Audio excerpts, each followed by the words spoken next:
What's up everyone, welcome back to part 2 of Red and the Phantom Castle Remake.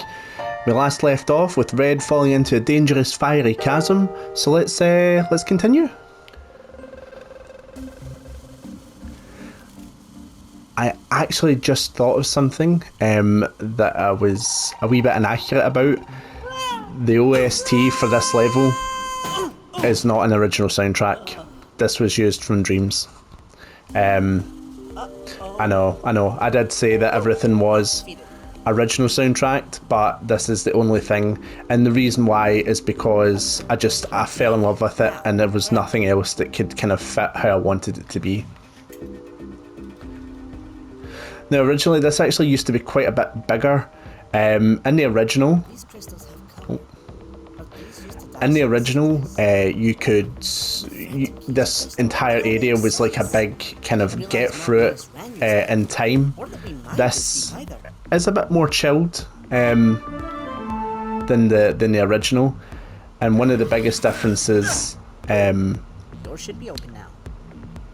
One of the biggest differences from how this level used to be is there used to be a ton more enemies, but because of gameplay and stuff like that, it didn't really work that well. The only thing now is this big guy. Oh, for God's sake. I died. Ah. Oh, he's still down there. Ooh. This big guy was actually in the trailer. You can't actually kill him. He's really just there to kind of make you panic. So yeah, you can knock him down, but you actually need to run away. Get through here. And then he goes. If construction was happening here, they would have had to have a rail system or something.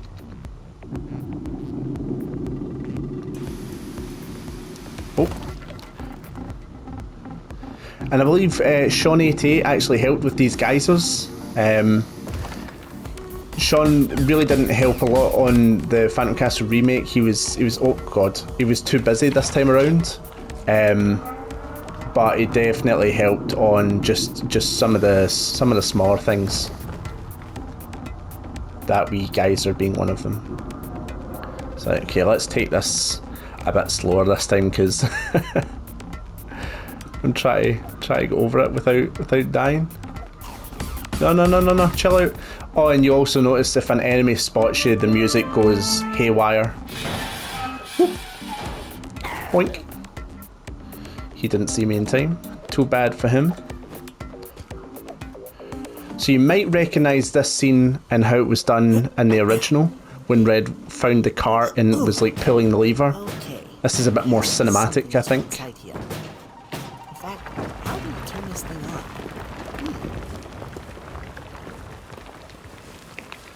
Red's fumbling and mumbling. Yeah. How does this thing? Oh, a lever.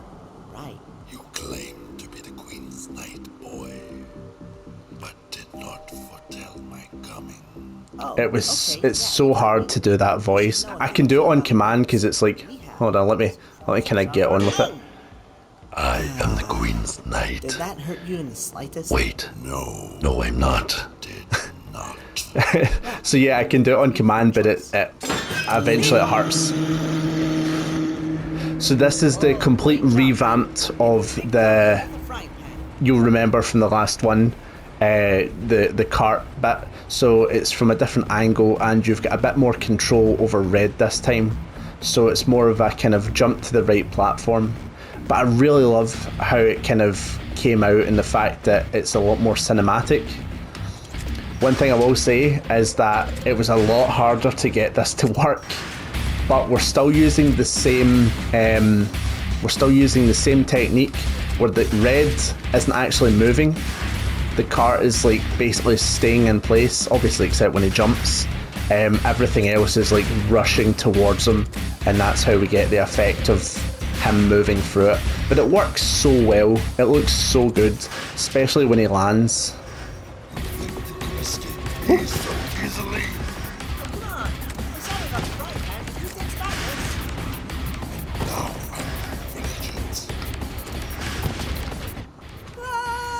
So yeah, the reason why that had to kind of end quick is because the longer you played that level, the logic would eventually mess up and it would break, so I actually had to shorten it, Some eel. which is a shame, but you know. Oh, the exit. Oh no, no.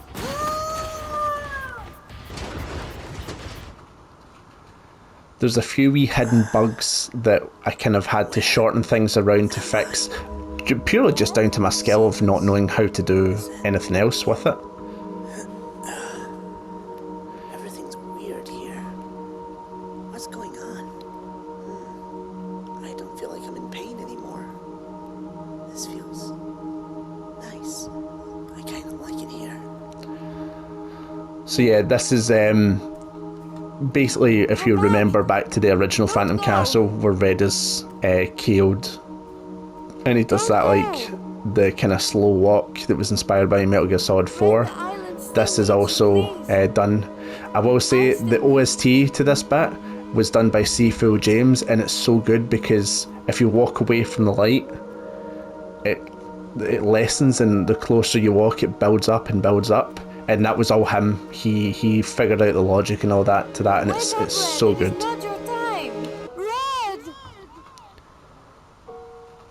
So yeah, that was Red basically almost dying there, but Solus's voice kind of calls him back. And now this is the new version of the Metal Gear Solid walk. I've never seen someone with ruby red hair before. It's a bit quicker than it was before.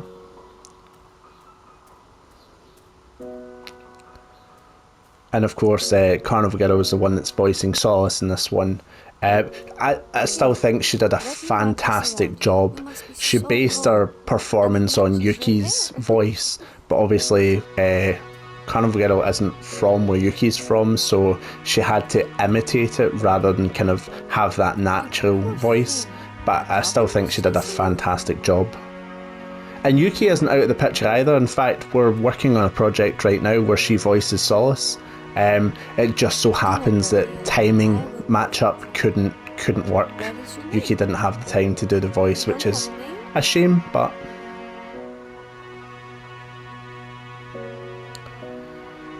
this bit I will say, Seafool James, who did the OST, actually helped with the logic of what you're about to see, and I think it's so much more, again, cinematic than the original. So check this out.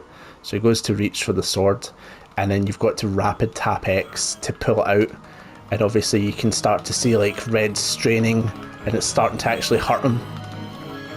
And again, this was Seafool, if we just leave it there, Seafool actually did the OST to make it build as you pull it.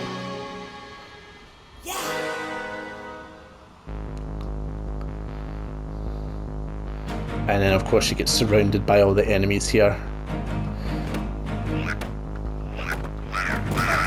And it's the same kind of function. You're basically just trying to keep them off you as long as you can.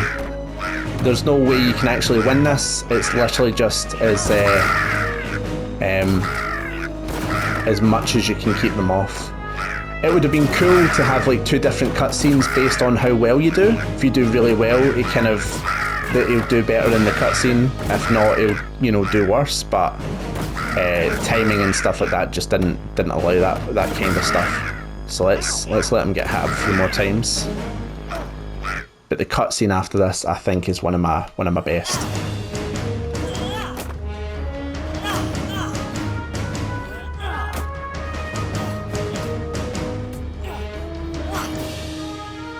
We can really see him start to kind of struggle because he's went through so much at this point. And we get a teaser for the fact that he's not quite normal here. You're about to see.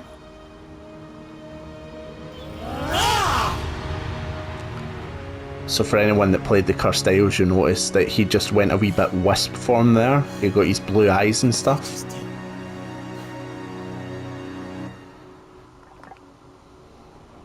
Come on. And of course Froggle comes in with the help.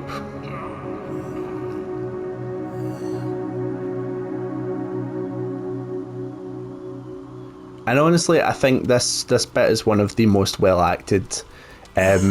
Salt Salty Salt did the music. It's absolutely stunning. okay, kiddo. The heartbreak here. Rest You know up. what? I'm We're actually just going almost to let there. you listen and I'll talk after. I'm sorry. I shouldn't have left you at Mount Minas. I didn't want to be a burden anymore. I wanted to be a hero. Like you. Red, it's okay. You know, sometimes I actually forget what age you are. But this is something you should never have had to deal with. Once we're out of here, I'm taking you home. What? What about Solace? Don't worry, kid. I'll find a way in myself. I haven't tried everything. What do you mean? Red, I should have told you this, but I found the key a month ago. I tried to get in, tried to unlock the door, but nothing worked. You've had the key for an entire month? Yeah, I'm sorry. Let me down. Red, now's not the time. I said let me down. Red, wait. I was only... You lied to me. After everything we... Red, I'm sorry. Don't be. Just stay away from me. So yeah, that is a lot more dramatic than what happened in the original, where Red just kind of flashed his sword a bit. This time we actually kind of hear the hurt and betrayal in Red's voice, which is, I think, personally one of the better things. And then we've got a wee kind of platform heavy section. Oops. You also remember the building, but in this one it's a bit more cinematic. The smoke. I gotta get out of here.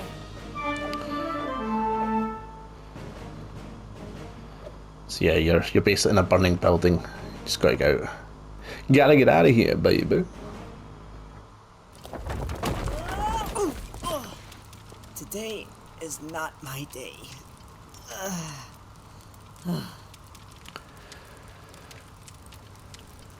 Right.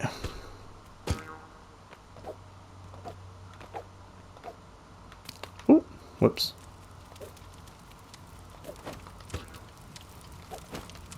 Oh, Well, I can cross jumping from burning building off my book. always nice to cross that off the book. Don't want to have to do that multiple times. Right, let's grab this. So in the original, you would literally just run through this place and you would be instantly in the cave. Is a big door. But in this version, you know, you need to kind of do a few things to get up there. We're about to enter what I would say is probably my favourite area of the game, and it was. Oh, and he hums. He hums the Luigi's Mansion theme. Nintendo, please don't sue me. It was just a little. Oh, big fan. So yeah, you get skeletons pop up. But we don't have time to fight them. We've got a queen to... Oh. I think the skeleton just fell in and went, yeah. Don't want to get hit by some gas. So yeah, this bit you've kind of got to take slow. You know, it is quite dark. So you've really got to use your flashlight here to kind of guide your path. It's kind of it's quite platformer heavy, but it's kind of you're supposed to kind of take it slow. You know, that's kind of the whole, and that's also why there's quite a few checkpoints, so that you're kind of if you are trying to like fly through it and you keep dying, you're not like put off to like turn the game off. You know, you've got a bit of a help. Right.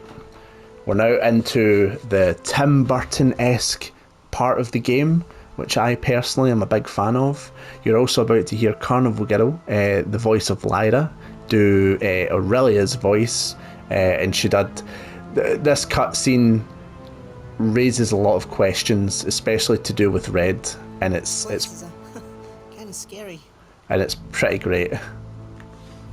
of course, it reiterates that. Child, Is it too dark? you are invited to enjoy my company.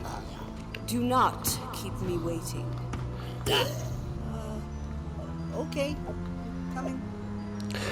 Also, you might have not noticed, Red now has his sword instead of his pan, and one of the kind of bigger things about that is that if you remember back to when he fell off the volcano, the pan was actually broken beside him, and then obviously he got his sword right after that. So that's where that switch happened. Just in case you didn't notice it when it did happen. And oh, color, spooky. Aurelia was added This place has because one, nowhere else in the island has it. the game needed a character for backstory reasons, but two, I really wanted another role for Carnival Girl to do, and this really fit the bill. Oh my. Red, you've grown into such a strapping young person. Thanks. But, who are you? Oh, please, excuse my rudeness, as you were much too young when we first met. I am Aurelia the Seer. Or at least I was. Wait, we've met before? But of course, young one. How do you think you got to Solaria in the first place? I think the animation here really speaks volumes to me growing as an animator and an artist, Wait, because please, tell me I what feel like, you know, things really Red, connect but here. Don't you have a queen to save? But you're right. I gotta go. Hold it, mister. You're 2 steps from passing out. Let me heal you. So we're not too sure at this point if Aurelia is a friend or a foe, There we and to be are. honest, by the end of the game, we're still not 100% sure. What's the matter? Huh? Oh, sorry. My wounds feel better now, but I'm still pretty tired. Oh, Red. And again, it's put into perspective how young Red actually is. I understand your wish to save Solace. Your will alone is remarkable. But truly ask yourself, is this truly how you want to spend your life? Even if you do save her, there will always be danger, bloodshed, death. You should have never been knighted. You were only 5. I know you love her, but she made a mistake knighting you. You could have such a peaceful life. Yet you willingly throw it away. Why? I don't understand why you put yourself through it all. Solace trusted me to keep her safe. I've already failed once. I won't fail again. So yeah, this is also again, In that case, I'm glad I gave Froggo my key. and here we find out that she gave Froggo the key. what? Froggo didn't just You gave find the Froggo key. He A big said change he from the found it a original. month ago. Found it? Oh heavens, no. I did give him it 1 month ago, but I had it the entire time. You had it for a year? Yes, of course. Why are you shocked? Shocked? I've been wilting away in a cabin, trying to figure out how to help Solace, and you've had the key the entire time. Temper, little knight. Again, we're starting to see Red's kind of temper flare up. But don't you dare. Even though he is a raise your kid, he voice. still does have a wee bit of a temper to him. If he feels like something's unjust. All I know is I could have been helping Solace a year ago, but you kept the key away from me. Firstly, you were not ready to enter the castle. Secondly, you raise your voice to me one more time and I'll... You what, spend another year wasting time? This is it! You will learn some damn respect even if it kills you. Whoa! And then we're Don't you think into this is a another little boss battle. Overkill? Overkill? For the Queen's Knight? How do you plan on saving Solace if this is overkill? And the skeleton's like, oh. Knight is a child after all. What did you say, you old hag?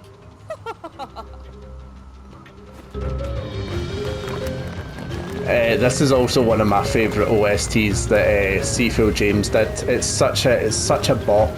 It's such a good track. I love it so much. And the kind of back and forth between Red and Aurelia here is really, really good as well. And I would honestly say this is probably one of my most solid boss battles I've ever done, because I think it does work really, really well. There's a few wee kind of bugs here, there, and you know, everywhere, but again, I'm kind of a one-man army when it comes to for goodness sake. I'm kind of a one-man army when it comes to making games, so basically we need to give him a big bone slap, lands on Aurelia, and then he does the kind of Terminator thumbs up as he goes into the flame, which I thought was quite fun.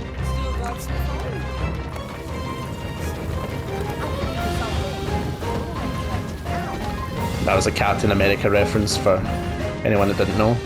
If you couldn't hear, because the music is a wee bit loud and obviously I'm talking over it. And you'll learn not to test the Queen's knight.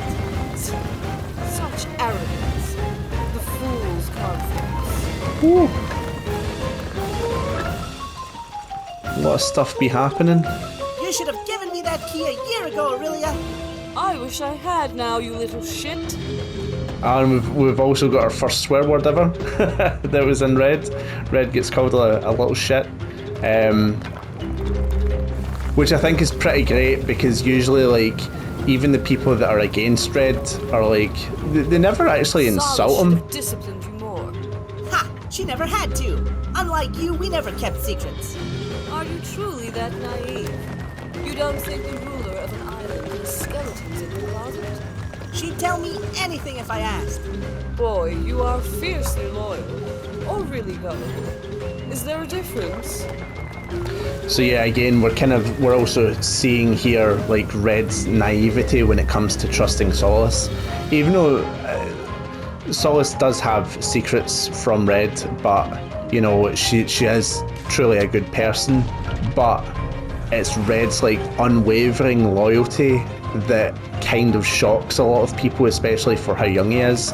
But that comes that kind of comes with age, you know. When you're young and you like someone, loyalty is almost really easy. It's really not until you get old enough that, you know, loyalty starts, you know, almost coming at a price. So Red's unfailing loyalty, I'll call it, to the Queen is it's quite shocking to Aurelia.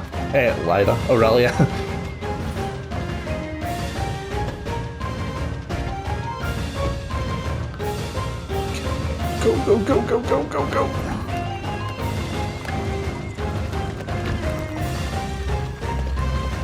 Woohoo. You know, I'm actually really proud of this boss battle, because it has worked superbly well so far. And I've only died once. And this should be it. So even though we're seeing Red kind of combating the skeleton with relative ease, I would also say, we're about to see just kind of how outmatched he actually is, and like how we don't kind of, and how she wasn't actually trying to kill him, she was trying to teach him a lesson that he didn't learn when she was trying to teach him it, so now she's going to force that lesson. You're strong, but arrogant, quick to anger, just like the other one.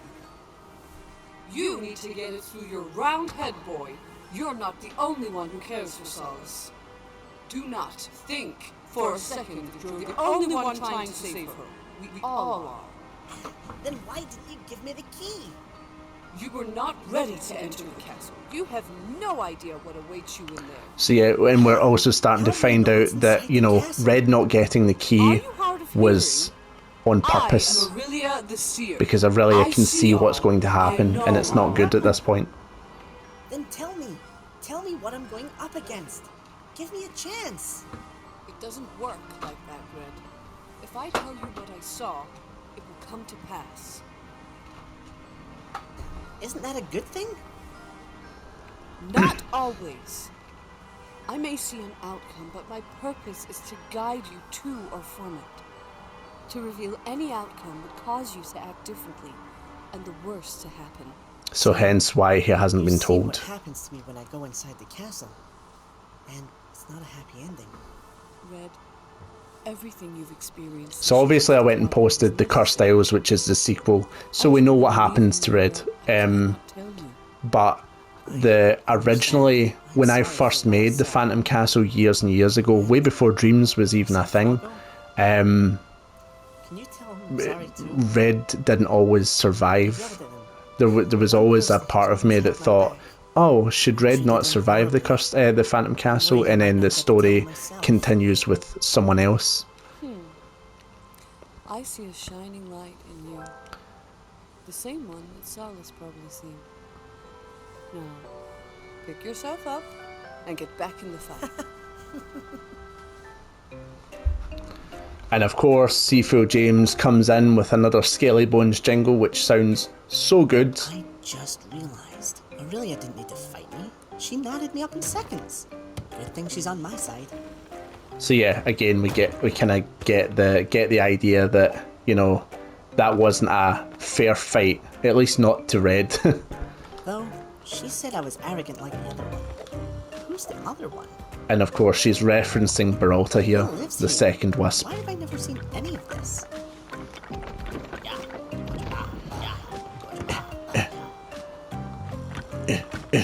Get here, Skelly Bones. I love the way the skeletons run. Look how silly they run.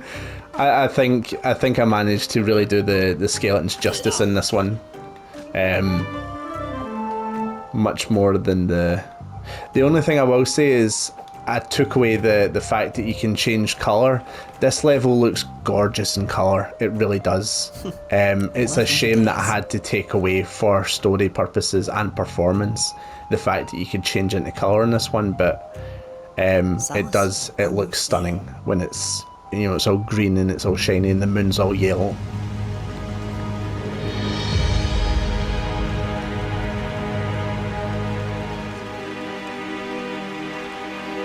And of course, in the original, we saw Red walk up and hold the key up, and that was him in. This bit's a lot more interesting, and we're about to see how the Phantom has actually evolved from the original. In the original, he was a wee bit of a pest, but, you know, not too bad. In this one, he's just a straight up savage, and we're about to hear some, like, really cold things from him. Something that I'm actually really... I love, because obviously, like, it's meant to be the dark part of Red in future aspects.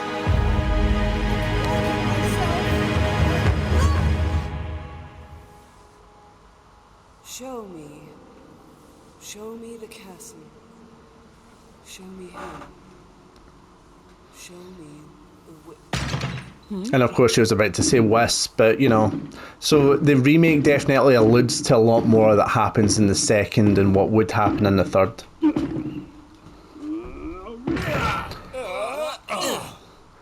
And of course the trio are trying to catch up to Red in this one. You're a little late, Froggo. But he was here. Come. He has entered the castle. His battle begins. I love that kind of sliding on the... This place sure has changed. I can't believe I'm finally... And the friendo, who's a fantastic artist on Dreams, she helped with the interior of the castle. Welcome to the party, Red. Glad you could join us. And then our first look at the reimagined Phantom. The power. Could have been a little taller, though. Hey, Red. Hey, get back here. So we can start to see Red's already been kind of almost taken over by the Phantom at this point. And these kind of question marks really start to give you an insight into the actual evil that's inside this castle. Oh, I love this guy. Knocked over his best friend to escape upstairs. You've got to love humans and love. Common sense, right out the window. What are you? What have you done to Solace? Solace? I haven't done a thing to her. Maybe Forger knows. Forger's here? Has been all year, while you slept in your bed. Poor Forger hasn't had a moment's peace. So the evil that was within this castle didn't really have a form, didn't really have opinions, it was just evil. But the second Red came in, it basically bonded to him, kind of like Venom from Spider-Man. So now it has all his memories, all his thoughts, all his like dark feelings and stuff like that. So his worry for Forger instantly made the Phantom know, oh, tell him about Forger, let him know that there's someone in this castle still suffering because of him, or because he didn't get here quick enough. They're stone. I don't understand. Once you drain someone's color, what's left to drain? Our little island should be turned to stone, but some little weasel stopped it. Remember? Me? Ding ding ding. 50 points to the red team. Right, I'm going to end this episode here because we're about to come into the kind of climax of the episode and stuff like that. So I really hope you've enjoyed. It's been a lot of fun showing you this. I hope you're excited for the finale of Red and the Phantom Castle Remake, because I'm really excited to show it off. But yeah, until next time, I hope you have a good time. Gonna go to work in my outros. Bye!